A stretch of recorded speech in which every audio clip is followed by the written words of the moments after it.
আসসালামু আলাইকুম। তো এখন আমাদের করতে হবে নর্মাল ডিস্ট্রিবিউশন, যে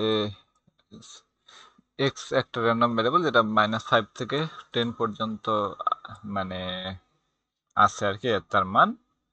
এটা ফলো করে নর্মাল উইথ মিন হচ্ছে 3, ভ্যারিয়েন্স হচ্ছে 2 স্কয়ার মানে 4। Calculate the density function of x, interval কত 0.1, এটা আর কি, এটা হচ্ছে 0.1।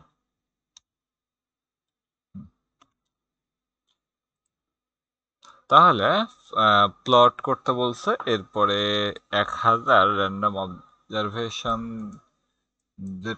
বের করতে বলছে এবং সামারি স্ট্যাটিস্টিক এবং হিস্টোগ্রাম বের করতে বলছে আর কি। তো প্রথমত আমরা -5 থেকে 10 পর্যন্ত 0.1 করে নিয়ে নিলাম। এটা যদি আমি রান করি আর এরপর যে আমি এক্স এর মানগুলো দেখতে চাই, আচ্ছা উপরে দেখি আমরা।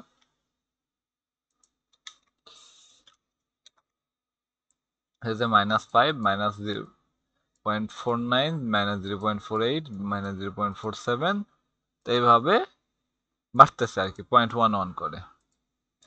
আর এরপর আমরা ডি নর্ম দিয়ে পিডিএফ পাই। তো এই এক্স এর বিপরীতে আমাদের পিডিএফ এর ভ্যালুগুলা, মিন হচ্ছে আমাদের 3, ভ্যারিয়েন্স হচ্ছে আমাদের 2 এ নিলাম। এখান থেকে পিডিএফ অফ এক্স পাচ্ছি। যদি এটা আমি কমেন্টকে বাদ দিয়ে দেই, তাহলে এই যে আমরা সবগুলা পিডিএফ আমরা পেয়ে যাবো এখানে। তো আমার পিডিএফ এখানে দেখার প্রয়োজন নাই, মানে হ্যাঁ প্রশ্ন চাইছে ডেন্সিটি ফাংশন, এই পর্যন্ত আমার 1 নাম্বার উত্তর আর কি, এ নাম্বারে। এটা হলো এ, এখান থেকে হবে বি, মানে আমি আর ওখানে রাখতেছি না। তো বিতে কি বলছে, যে প্লট করতে বলছে, তো প্লট করলাম এক্স, এক্স এর বিপরীতে পিডিএফ অফ এক্স, এই যেটা। আর টাইপটা দিলাম এল, এল এল মানে হচ্ছে লাইন টাইপের, এই যে লাইন। আর এরপর আমরা কি করলাম, যে মেইনে দিয়ে রাখলাম যে জাস্ট কি দিব, এক্স ল্যাব মানে এক্স এর লেভেল, ওয়াই এর লেভেল, কালার কি হবে, ব্লু হবে, লাইন উইথ 2 মানে কতটুকু মোটা হবে এটা আর কি। তা আবার রান করি। এরপরে আমাদের র্যান্ডম নাম্বার জেনারেট করতে বলছে সিতে, কত 1000 র্যান্ডম নাম্বার। তাহলে 1000 আমরা নিলাম, একটা সেট ডট সি দিলাম, বারবার রিপ্রোডিউস যাতে হয়। তো এখান থেকে আর নর্ম দিয়ে আমরা এটা করে ফেললাম। এরপর যদি আমরা সামারি লিখি, সামারি অফ এটা, তো আমরা এখান থেকে পাচ্ছি হচ্ছে এই যে এইগুলা। তো আমরা এখান থেকে মিন পাচ্ছি, মিডিয়ান পাচ্ছি কত 3.39, আর আমাদের মিন কত ছিল 3। মিন এবং মিডিয়ান এই থিওরিটিক্যাল মিনের কাছাকাছি কিন্তু চলে আসছে। আর একটা ভ্যারিয়েন্স, এটা অলমোস্ট বা স্ট্যান্ডার্ড ডেভিয়েশনটা অলমোস্ট 2 এর কাছাকাছি, আমরা 2 নিচ্ছিলাম, মানে মোটামুটি রিপ্রেজেন্টেটিভ আর কি। তো ওটাই আর কি কমেন্ট করতে হবে। এবং হিস্টোগ্রামকে আমরা ড্র করতে পারি, যে এই যে নর্মাল ডিস্ট্রিবিউশনের এক্স যেগুলো পাইছি, মানে যে ভেরিয়েবল নাম দিছি ওই ভেরিয়েবল আমরা দিব।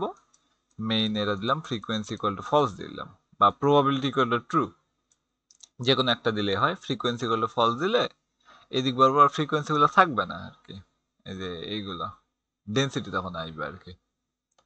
তো ওইটা আমরা নিলাম। এরপর এক্স এর লেভেল, ওয়াই এর লেভেল, কালার, আর বর্ডার ব্ল্যাক, মানে এই যে বাইরের বর্ডার গুলা, তো এইগুলো না দিলে খুব একটা সমস্যা নেই।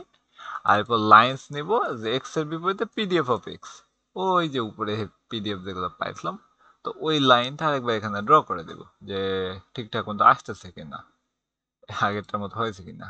কালার দিলাম রেড, আর লাইন উইথ দিলাম 2। এরপর আমরা লিজেন্ড অ্যাড করব। তো লিজেন্ডটার পজিশনটা কই হবে, এই যে টপ রাইটে, বা টপ লেফটেও দিতে পারতাম, কোনো সমস্যা নেই। এখন এই যে লিজেন্ড ইকুয়াল টু না দেয়, শুধুমাত্র এইভাবে দিলে চলে আসে, এটা দিলেও আসবে আর কি। তো একটা থাকবে পিডিএফ আর একটা থাকবে হিস্টোগ্রাম, এই যে পিডিএফ এবং হিস্টোগ্রাম।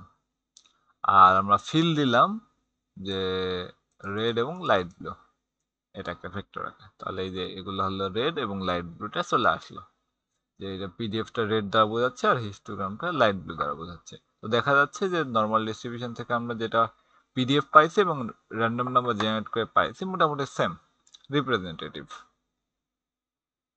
তো আর কিছু আছে নাই?